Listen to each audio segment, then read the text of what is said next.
বৈষম্য বিরোধী ছাত্র আন্দোলনের খুব গুরুত্বপূর্ণ একজন সমন্বয়ক তালাত মাহমুদ রাফি, তাকে নিয়ে একটা সংবাদ প্রকাশিত হয়েছে তার অবৈধ তদবির বাণিজ্য নিয়ে। ডেইলি বাংলাদেশ পোর্টালটার নাম, হেডলাইনটা এরকম: সমন্বয়কদের তদবির বাণিজ্য এক রাফির হিসাবে 32 কোটি টাকা।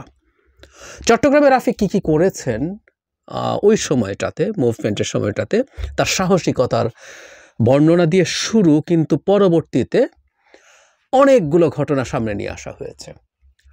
অল্প সময়ের মধ্যে সেই সংবাদটা সেই পোর্টালটা তুলে নেয় এবং সেখানে দুঃখ প্রকাশ করেন, এবং তারা যেটা বলার চেষ্টা করেছেন যে প্রতিবেদকের হাতে থাকা তথ্য দিয়ে তারা এটা করে ফেলেছেন, খুব বেশি ভেরিফাই করেন নাই, তারা সেই প্রতিবেদকের বিরুদ্ধে ব্যবস্থা নেবেন। এর মধ্যে অনেক প্রশ্ন আছে যে প্রতিবেদকের এইরকম একটা অভিযোগ যাচাই বাছাই ছাড়া তারা তুলে দিয়েছেন এবং ব্যবস্থা নিচ্ছেন প্রতিবেদকের বিরুদ্ধে। যাই হোক, অনেক অনেক গুরুতর কতগুলো প্রশ্ন তৈরি করেছে এই খবরটা। খুব গুরুতর কিছু প্রশ্নই মূলত করতে চাই এবং আপনাদের অপিনিয়নও শুনতে চাই। আপনারা মন্তব্যে সেটা লিখে জানাবেন, না চাইলেও জানান, এবং আমি চাইবো যে আপনারা আপনাদের মন্তব্য জানাবেন। আগে এই রিপোর্টটা তুলে নেওয়া হয়েছে, কিন্তু রিপোর্টটাতে কি ছিল সেটা নিয়ে কথা বলছি। যেহেতু তুলে নেওয়া হয়েছে তাদের জায়গা থেকে, তারা অফিসিয়ালি এটাকে অস্বীকার করছেন, কিন্তু রিপোর্টটা খুব বিস্তারিত ধরনের, মানে শুধুমাত্র কিছু ঘটনা বা তদবির করছেন, এটা করছেন সেরকম না। উনি কোথায় গেছেন, কার সাথে গেছেন, কোথায় থেকেছেন, এরকম নানান তথ্য, বিভিন্ন রকম তদবির। যেমন একটা বড় তদবিরের কথা আছে এরকম যে কর ফাঁকি দিয়ে আনা বা কর দিতে না পারা এরকম একটা বিরাট পণ্য চালান কাস্টমস যাতে ছেড়ে দেয়, সেরকম তদবির উনি করার চেষ্টা করেছেন, এই ধরনের অভিযোগ আছে। কারো ট্রান্সফার, মানে বৈষম্য বিরোধী ছাত্র আন্দোলনের সময় অভিযুক্ত কেউ এবং আওয়ামী লীগের অত্যন্ত ঘনিষ্ঠ কাউকে চাকরি থেকে অপসারণ করা হয়েছে, তার চাকরি ফিরিয়ে আনার চেষ্টা, কাউকে ট্রান্সফার করা, এরকম নানান ঘটনা এখানে উল্লেখ আছে, একদম খুব স্পেসিফিকলি দেয়া বিষয়। তার অ্যাকাউন্ট নাম্বার, তার অ্যাকাউন্টে কোথায় টাকা আছে, সব তথ্য আছে এখানে। এরকম তার ব্যক্তিগত বিকাশ অ্যাকাউন্টের কথা বলা হচ্ছে, ওখানে 61,320 টাকা আছে, এবং তার মায়ের নামে, মায়ের অ্যাকাউন্টের কথা বলছে, সেখানেও একটা বিকাশ অ্যাকাউন্ট আছে, সেখানেও 31,90,000 টাকা আছে, এরকম তথ্য আছে। এরপর যেটা আসলে মানে সবচেয়ে বড় তথ্য, যে বিরাট যে অঙ্কের কথা বলা হচ্ছে, আমি একটু পড়ি। টাকা বিদেশি অর্থে কনভার্ট করার একটি বাইন্যান্স অ্যাকাউন্ট রয়েছে রাফির, তার এনআইডি দিয়ে ওই অ্যাকাউন্ট খোলা হয়। অ্যাকাউন্টের ইউজার আইডি ডোনার1, মানে ইউজার আইডির কথাও এখানে জানা যাচ্ছে। এই অ্যাকাউন্টের 22 অক্টোবর পর্যন্ত সর্বশেষ ব্যালেন্স $26,84,900, প্রতি ডলার 119 টাকা 45 পয়সার বাজার দাম অনুযায়ী বাংলাদেশি মুদ্রায় যায় 32,07,12,619 টাকা। এখানে বলা হচ্ছে চিটাগংয়ের বিখ্যাত বাণিজ্যের কেন্দ্র রিয়াজউদ্দিন বাজার, সেখানেও ব্যবসায়ীরা, মানে যেখানে যার যে ধরনের প্রয়োজন, তাদের মধ্যে যে কোনো ধরনের সেটেলমেন্টের জন্য রাফিকে ডাকা হয়, এরকম কথাবার্তা আছে। তার বড় বড় ধনী বন্ধু আছে, তিনি কক্সবাজারে গেছেন, সেখানেও নানান রকম সেটেলমেন্টে কাজ করেছেন। মানে মোদ্দা কথাটা হচ্ছে, যেখানেই যেমন সংকট হোক না কেন, সেখানে জনাব রাফি গিয়ে হাজির হচ্ছেন, এবং ছাত্র সমাজরা বহু সংকটে গিয়ে হাজির হন, কিন্তু জনাব রাফি টাকার লেনদেন করে সেই সমস্যাগুলো সমাধান করেন, তদবির করেন। এই হচ্ছে মূল বিষয়। যথেষ্ট পরিমাণ তথ্য দিয়ে বিশ্বাসযোগ্য মনে হবে এভাবেই রিপোর্টটা করা হয়েছে। রিপোর্টটা সত্য মিথ্যা হিসাব আমরা বুঝতে পারছি, কারণ হলো প্রতিষ্ঠানটা এটা সরিয়ে নিচ্ছে। কিন্তু তার আগে একটা জিনিস বলা খুব জরুরি। এই স্ক্রিনশটটা, এই হেডলাইনের স্ক্রিনশটটা অনেক গুরুত্বপূর্ণ মানুষ শেয়ার করেছেন, এবং শেয়ার করে তারা এই ব্যাপারে, আমি অন্তত ফেসবুকে যাদেরকে ক্রেডিবল মানুষ মনে করি, যাদের অহেতুক কোনো কিছুতে হুজুগে লাভ দেওয়া দরকার এরকম মনে করেন না, এরকমও বহু মানুষ এই স্ক্রিনশট শেয়ার করেছেন, হতাশা প্রকাশ করেছেন, তদন্ত চেয়েছেন প্রপার, এবং ব্যবস্থা চেয়েছেন। কারণ এখানেও আছে যে তাকে ওয়ার্নিং দেওয়া হয়েছে বা এই ধরনের আলাপ আছে, এবং শুধু তিনি নন, আরও বেশ কিছু সমন্বয়কের ক্ষেত্রেও এই ধরনের ওয়ার্নিং আছে, বহিষ্কার আছে। সমন্বয়কের নিচু পর্যায়েরও কেউ সমন্বয়ক নন, এই মুভমেন্টে ছিলেন, এরকম অনেকের বিরুদ্ধে ব্যবস্থার কথা রিপোর্টে আছে, দীর্ঘ একটা রিপোর্ট। এখন প্রশ্ন হচ্ছে, এই রিপোর্টটা কেন এখন আসলো? তারও আগে আর একটা কথা বলে রাখা ভালো, এর মধ্যেও গুরুত্বপূর্ণ মানুষজন একটা তথ্য ফেসবুকে দিয়েছেন, সেটা হলো এই যে নিউজ পোর্টালটা, এটা একটা গোয়েন্দা সংস্থার, অত্যন্ত পরিচিত একটা গোয়েন্দা সংস্থার পোর্টাল, তাদের পরিচালিত পোর্টাল। তো সেই পোর্টালে এই ধরনের তথ্য আসা। এবার আমরা যাবতীয় ইস্যুগুলো নিয়ে একটু কথা বলতে শুরু করি। প্রশ্ন হচ্ছে, আমরা ধরে নিচ্ছি যে এটা একটা গোয়েন্দা সংস্থার পোর্টাল, কারণ কয়েকজন খুবই গুরুত্বপূর্ণ রিলায়েবল মানুষ এটাকে সেভাবে বলার চেষ্টা করেছেন এবং তাদের এই অনুমান বা তাদের এই তথ্য সঠিক এটা হবার সম্ভাবনাই বেশি। তারও আগের কথা, তাহলে মানে একটা অফ টপিকের প্রশ্ন করি, সেটা হচ্ছে যেটা একটা গোয়েন্দা সংস্থা একটা পত্রিকা বা পোর্টাল চালাবে কেন? কিন্তু চালায়, এটা আমরা শেখ হাসিনা সরকারের সময়ও দেখেছি। নানান রকম পোর্টালের সাথে এটা কোনো এজেন্সির সাথে জড়িত, এটা শুনতাম, তাদের দেওয়া তথ্য ওখানে ফিড করা হয়। যাই হোক, তারা এটা আনলেন কেন? আচ্ছা, এটা কি সত্য? তর্কগুলো করছি, প্রশ্নগুলো তুলছি। এটা যদি সত্য হয়ে থাকে, এটা আসলো কেন?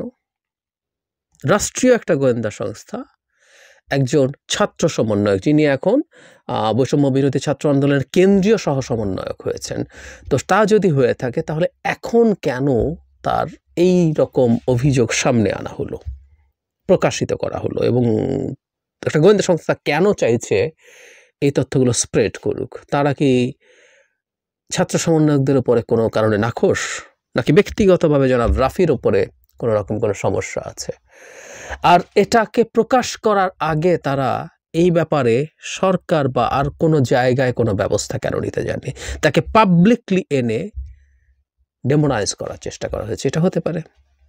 মানে যদি সত্য হয়ে থাকে, রিপোর্টটা যদি মিথ্যা হয়ে থাকে, ওনারা সরিয়েছেন এবং এটাকে মিথ্যা দাবি করছেন, তাহলে প্রশ্ন হচ্ছে, জাস্ট একজন প্রতিবেদক, তারা যেটা বলার চেষ্টা করেছে, জাস্ট একজন প্রতিবেদক মনে করেছে তাই তার হাতে থাকা তথ্য দিয়ে তারা এরকম একটা রিপোর্ট করে ফেলতে পারেন? একটা মানুষকে নিয়ে এত ভয়ঙ্কর স্টিগমা তারা লাগিয়ে দিচ্ছেন এত সহজে? এটা তো খুবই সিরিয়াসলি ভেরিফাই করা দরকার ছিল। এখানে যে ধরনের তথ্য দেয়া আছে, মনে হয় যে যথেষ্ট তথ্য তারা ভেরিফাইও করেছেন, কিন্তু সেটা ছাড়া এটা কিভাবে করে দিলেন তারা তাহলে? এবং তার জন্য শুধু প্রতিবেদককে দায়ী করা যায়? ওইটার সম্পাদক কে আছেন, তার বিরুদ্ধে তারা কি করছেন? কিছুই বলছেন না।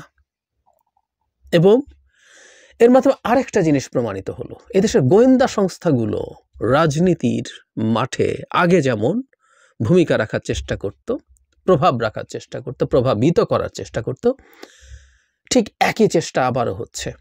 যদি সত্য হয়ে থাকে নিউজটা বা মিথ্যা হয়ে থাকে, হোয়াট এভার, তারা ইনভলভড আছে ভেরি মাচ।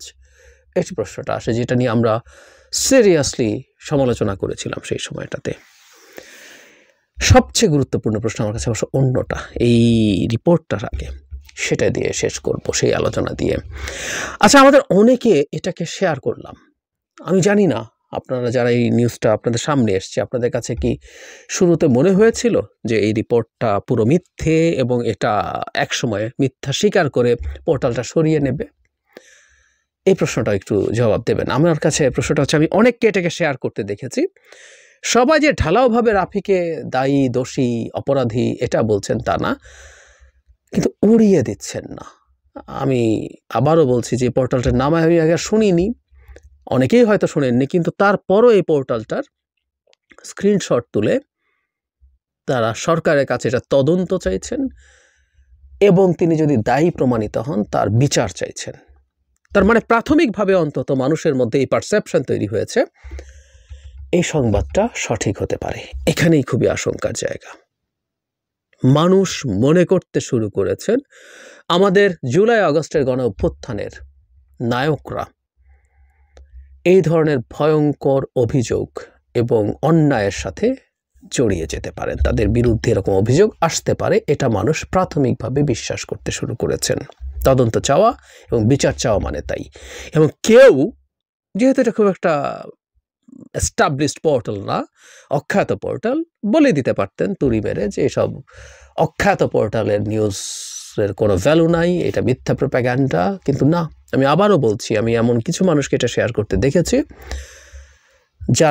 যাদেরকে আমি রেসপন্সিবল মানুষ মনে করি, যারা মানে অহেতুক কোনো মিসইনফরমেশন, ডিসইনফরমেশন ছড়াবেন না, নিজে সেটা যদি ফিল না করেন, তারা ফিল করেছেন। এই জায়গায় একটা ভয়ঙ্কর সিগন্যাল আছে। তার মানে আমাদের ছাত্র সমন্বয়করা এরকম একটা কিছুতে জড়াতে পারেন আমরা মনে করছি। তার সাথে যোগ করি আমি আমার ব্যক্তিগত অভিজ্ঞতা। আমরা তো এই ফিসফাস শুনি, আমরা তো এই সমাজে বাস করি, তো এই ফিসফাস আমরা শুনি যে এই ধরনের কিছু ঘটে থাকতে পারে বা ঘটছে। বাংলাদেশের মাটিতে এই ধরনের কিছু হওয়া আমাদের জন্য খুবই মর্মান্তিক একটা অভিজ্ঞতা হবে। কিন্তু আমি আবারও বলছি, আমি নিজের কানেও শুনেছি, আমার কাছেও এসেছে যে এই ধরনের কিছু ঘটনা ঘটছে। অনেকেরই হয়তো শুনছে, কানে আসছে, অনেকেরই কানে যাচ্ছে, অনেকেই শুনছেন। সুতরাং খুব বেশি সময় হয়তো লাগবে না যদি এই কথাগুলো স্প্রেড করতে শুরু করে। আমি প্রায় একটা কথা বলি, সামনাসামনিও যখন দেখা হয়, আমি এই বৈষম্য বিরোধী ছাত্র আন্দোলন অথবা নাগরিক কমিটি, তাদেরকে একটা কথা প্রায় বলি, তাদেরকে আবারও বলছি, রাজনীতিতে পারসেপশন ম্যাটার করে।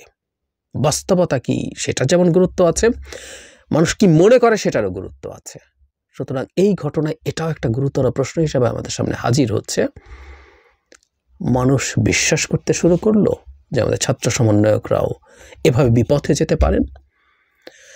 বাংলাদেশে ক্ষমতার মধ্যে থাকা এবং যেভাবে এর দুর্নীতির রন্ধ্রে রন্ধ্রে ঢুকে গেছে, যে পরিমাণ ফিনান্সিয়াল বেনিফিট পাওয়া যেতে পারে এই ধরনের কাজে ইনভলভড হয়ে, অর্থনীতির ভাষায় যেগুলোকে আমরা রেন্ট সিকিং বলি, রেন্ট সিকিং করে মানুষ অন্তত হয়তো বিশ্বাস করতে শুরু করছে সেই জায়গায় নিজেদেরকে আর গিয়ে ঠিক ধরে রাখতে পেরে উঠছেন না ছাত্র সমন্বয়কদের বা ছাত্রদের কেউ কেউ। সবাইকে নিশ্চয় ঢালাওভাবে মানুষের মনে করে না, কিন্তু কেউ কেউ করছেন, এটা মনে করতে পারে, মনে করছেন। আর আমাদের ইতিহাস তো ভালো না, মানুষকে খুব ব্লেম দেওয়া যাবে, নট নেসেসারিলি। আমাদের এই জুলাই অভ্যুত্থানে যেসব ছাত্র সমন্বয়ক এবং ছাত্র রাস্তায় নেমেছেন, তার চেয়ে বহুগুণ বেশি ঝুঁকি নিয়েছিলেন আমাদের মুক্তিযোদ্ধারা, যারা একটা প্রশিক্ষিত সেনাবাহিনীর বিরুদ্ধে মুখোমুখি বন্দুক হাতে দাঁড়িয়ে যুদ্ধ করতে গিয়েছিলেন, যখন যে কোনো মুহূর্তে মরে যেতে পারতেন। দেশ স্বাধীন হবে কিনা তার নিশ্চয়তা নেই, সেই যুদ্ধে তারা গেছেন। কিন্তু দেশ স্বাধীন হওয়ার পর সেই মুক্তিযোদ্ধাদেরও বিভিন্ন অনিয়ম, দখলদারিত্বে জড়ানোর অভিযোগ বাংলাদেশের মাটিতেই আছে। সুতরাং আমাদের অভিজ্ঞতা খুব সুখকর নয়। আমি চাইব আমাদের সবাই, আমাদের সমন্বয়করা, আমাদের এর সাথে যারা জড়িত আছেন, সরকার সহ সবাই, যারা যারা কোনো না কোনো ফর্মে তাদের সাথে কানেক্টেড আছেন, ডিনায়ালে না থেকে তাদের উচিত হবে এই ব্যাপারগুলো একটু খতিয়ে দেখা, ব্যাপারটা কতটুকু কি, এবং ব্যবস্থা নেয়। কখনো কোনো ক্ষেত্রে যদি হয়েও থাকে, তারা যদি ভিজিবল ব্যবস্থা নেন। যেমন এই রিপোর্ট আবারও বলছি, এটা উইথড্র করেছেন, কিন্তু এখানেই বলা আছে যে কিছু কিছু ব্যবস্থা তারা নিয়েছেন এই ধরনের অনিয়মের কারণে কারো কারো ওপরে। তো সেটা যদি নিয়েই থাকেন বাস্তবে তারা, আমি জানি না, সেগুলো প্রকাশ্য করা দরকার। সেটা বরং তাদের ক্রেডিবিলিটি বাড়াবে। তারা লুকানোর চাইতে ওটা ফার বেটার অপশন।